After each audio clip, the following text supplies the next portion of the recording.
Mix FM, music that makes you feel good. Pick up the latest edition of the Weekly Advertiser today. Get it from 2 Stall Road. I've actually seen a few people walk past the studio window all ready to pick it up. Get it from your letterbox, get it from selected retailers, or of course, theweeklyadvertiser.com.au. Joining me in the studio is Lauren. Bow, bow, bow, bow.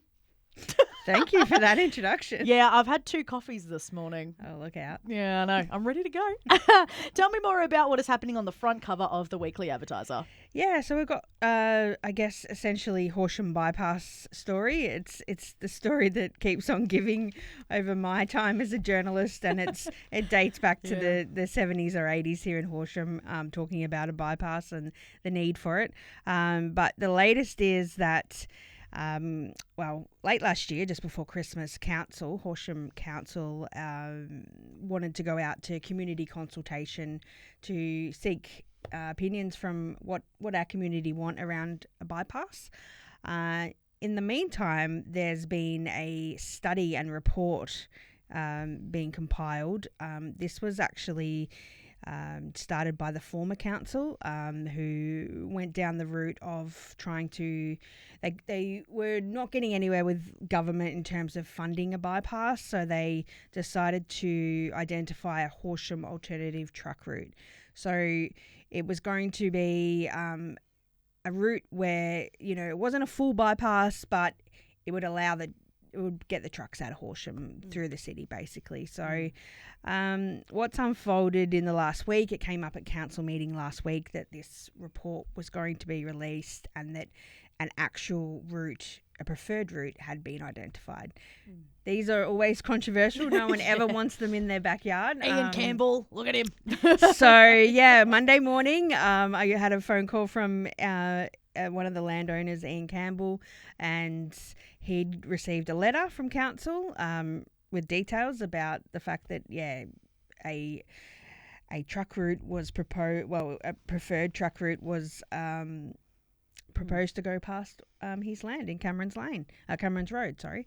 Now, if you look at where exactly this preferred route is, it goes off the Western Highway, south of Horsham, down Cameron's Road, which you can see in the pictures, just a dirt road, and then it has to cross the Wimmera River, cross the railway line, the Henty Highway out at Doohan, before going west along Gatehouse Road and not far from the Horsham Aerodrome, and them joining back up with the Western Highway. That's a lot of turns. That's a lot of roads. Ian, I get you. It is, and it would require huge upgrades of the actual roads. Not to mention that road where he's pictured a floodplain, so it'd have to be built up. Yeah. And then when you talk about crossings, rivers, and railway lines and Henty highways, that's a massive infrastructure to build those. So it's definitely not a short term or a cheap option.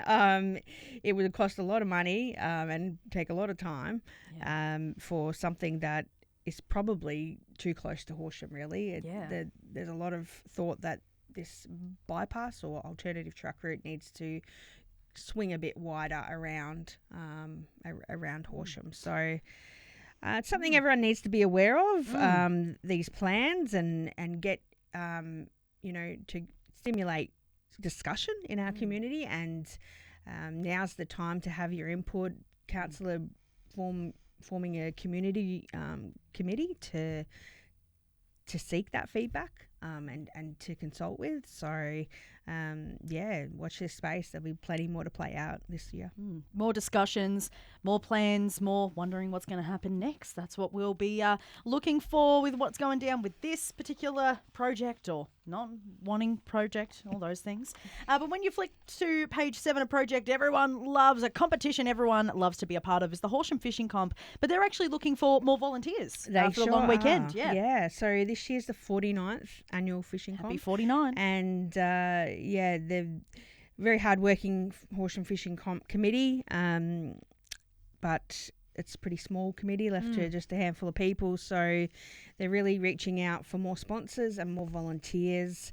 And, it doesn't have to be that you get on the committee. You might just want to volunteer for the day or a week before. There's lots of options open, but they do need help to run this really important event for our community. It attracts a lot of people to town, and it's good for business and good for Horsham.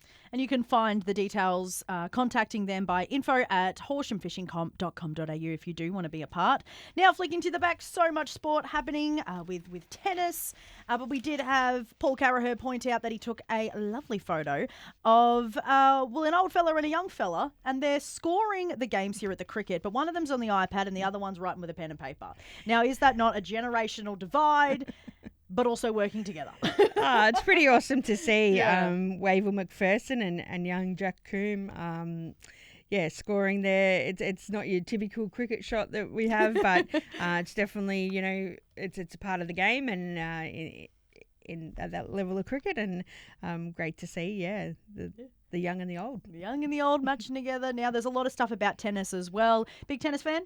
I am of the top level tennis. Yeah, I definitely love the Australian Open. I was a little bit sad when it ended last weekend. So. Yeah, I went actually for the first time, saw 2 minutes of wheelchair tennis and went, all right, now I'm going to go get a drink. And then I saw Renee Rapp and it was great. I loved the tennis. So next year, hoping to see a little bit more tennis. Yeah, it definitely is worth it, the Australian Open. Absolutely. But you can actually find out local tennis scores and everything in between in the Weekly Advertiser. Lauren, always a pleasure.